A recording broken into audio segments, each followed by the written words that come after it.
In the Old Testament, the Israelites were camped right next door to the Promised Land. God had brought them out of slavery, parted the Red Sea, gave them food and water in the wilderness. They'd seen these great miracles. Now they finally made it to the Promised Land. They were right next door. Moses sent 12 men in to spy out the land to see what it was like. 10 of those men came back and said, "Moses, we don't have a chance. There are giants in the land. The people are huge. We felt like we were grasshoppers compared to them." When they saw how big their opponents were, how impossible it looked, they made the mistake that many of us make today. They stopped right where they were. They thought, you can't argue with the facts. You can't deny these people are bigger, stronger, more experienced. They looked at it only logically, realistically, and talked themselves out of it. They had a no-way mentality. That group of 2 million people never did make it into the Promised Land. I wonder what would have happened if they would have added the nevertheless.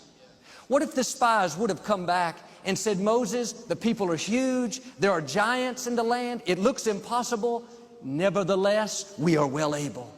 Nevertheless, we've been armed with strength for this battle.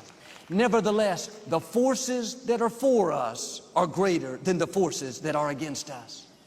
If they would have added the nevertheless, the same God that parted the Red Sea, the same God that brought them water out of a rock, the same God that caused Pharaoh to let them go and gave them valuables on the way out, that same God would have helped them to defeat those giants.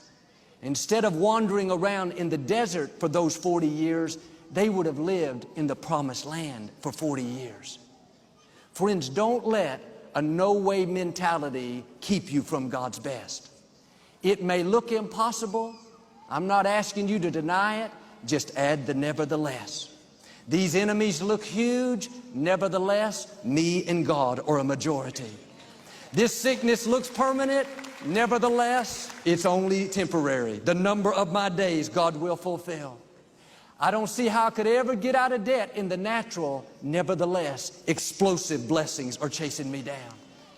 Or maybe I've been through a loss, a disappointment. Nevertheless, I know God has beauty for these ashes. He can turn mourning into dancing.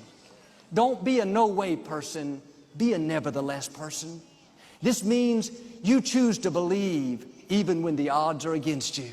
You stay in faith even when it looks impossible.